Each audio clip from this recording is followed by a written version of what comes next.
할렐루야. 사랑하는 대강의 가족 여러분, 오늘 하루도 하나님의 말씀과 동행하는 삶이 되길 소망합니다. 오늘 함께 나눌 하나님의 말씀은 빌립보서 2장 26절에서 30절 말씀입니다. 그가 너희 무리를 간절히 사모하고 자기가 병든 것을 너희가 들은 줄을 알고 심히 근심한지라.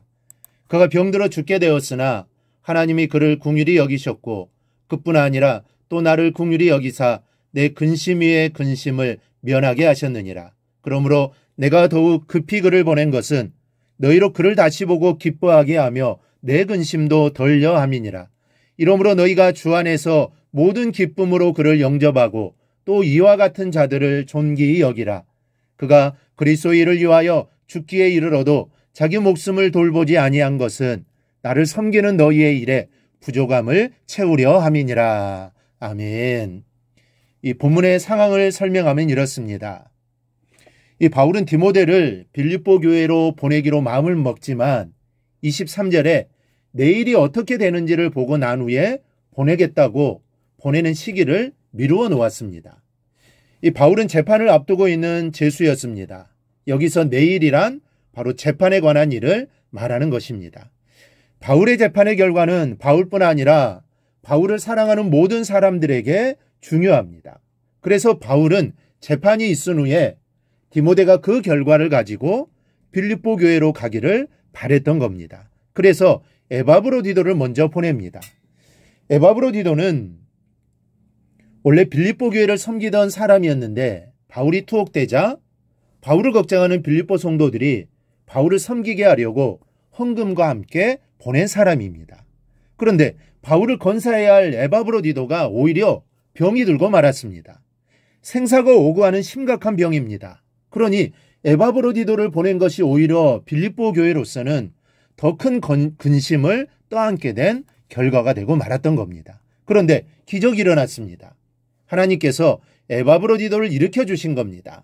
27절을 보면 그가 병들어 죽게 되었으나 하나님이 그를 긍휼히 여기셨고 그뿐 아니라 또 나를 긍휼히 여기사 내 근심 위에 근심을 면하게 하셨느니라.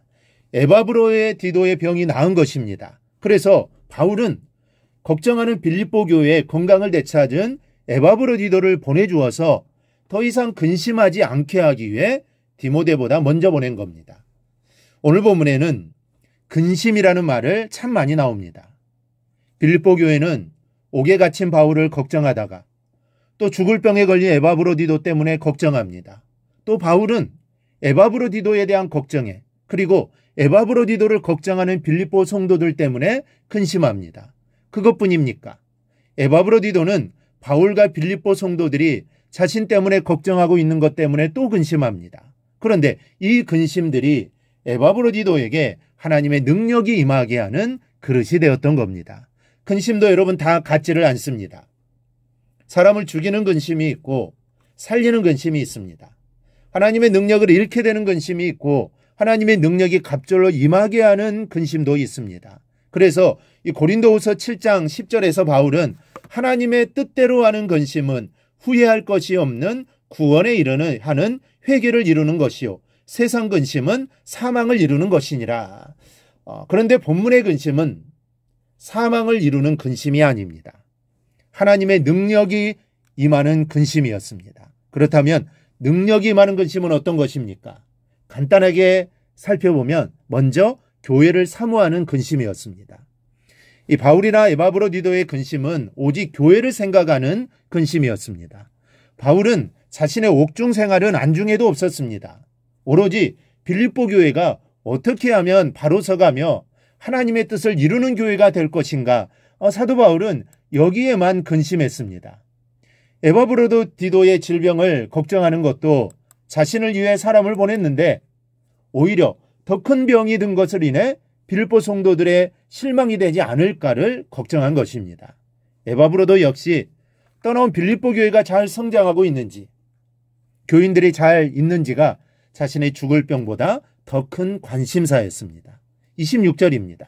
그가 너희 무리를 간절히 사모하고 자기가 병든 것을 너희가 들은 줄을 알고 심히 근심한지라. 에바브로디도가 병중의 고통 속에서도 빌립보 교회를 사모하고 오히려 교회를 위해 근심했다라는 증언입니다. 내가 죽게 되었는데 내 근심 말고 다른 근심할 여유가 여러분 사실 어디에 있겠습니까? 그러나 에바브로디도는 생명의 위기 속에서도 빌립보 성도들을 사모하고 혹 자신의 질병이 그들의 신앙에 영향을 미칠까 봐 노심초사했던 겁니다. 이런 근심이었기에 교회를 사랑하시는 하나님의 역사로 죽을 사람이 살게 되는 역사를 이룬 것입니다. 우리 모두 교회를 사랑하는 마음이 있기를 축복합니다. 어떻게 하면 교회가 부흥할까? 어떻게 하면 하나님의 기쁨이 되는 교회가 될까? 내가 교회를 위해 할 일이 뭘까? 이런 고민과 근심이 많아지기를 바랍니다. 이런 고민은 생명을 살리는 근심이 됩니다. 교회를 살리는 근심입니다. 하나님이 기뻐하시는 근심입니다. 이런 근심을 많이 하여 나도 살고 교회도 살리는 성도님들이 되기를 축복합니다. 둘째는 내 근심 위에 근심이었습니다. 바울은 에바브로디도가 병이 들자 보통 근심한 것이 아닙니다. 그 근심을 내 근심 위에 근심이라고 표현합니다. 이것이 무슨 뜻입니까? 그저 더 큰 근심이라고 말한 것일까요? 그런 뜻으로도 볼 수 있지만 여기서 내 근심 위에 근심이라는 것은 내 근심보다 먼저 생각해야 할 근심이라는 뜻입니다. 바울은 옥중 생활과 앞으로 있을 재판 때문에 근심할 것이 많았습니다. 그러나 그것보다 에바브로디도의 병세를 더 우선 근심했다는 말입니다. 바울만 그런 것이 아닙니다.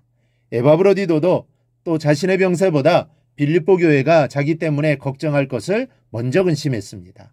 빌립보 교회 역시 마찬가지입니다. 이렇게 자신의 근심보다 서로의 근심을 우선으로 여겼습니다. 이 사랑이 에바브로디도를 살게 하는 능력이 그릇이 된 줄 믿습니다.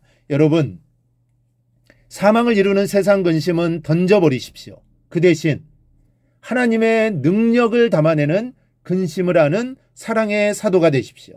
교회를 근심하고 다른 이의 근심을 내 근심 위에 놓을 때 하나님의 기적의 역사가 임한다는 사실을 기억하며 살아가기를 주님의 이름으로 축원합니다. 오늘 묵상한 말씀을 굳게 잡고 삶으로 실천하며 살아내는 대강의 모든 성도들이 되기를 축복합니다.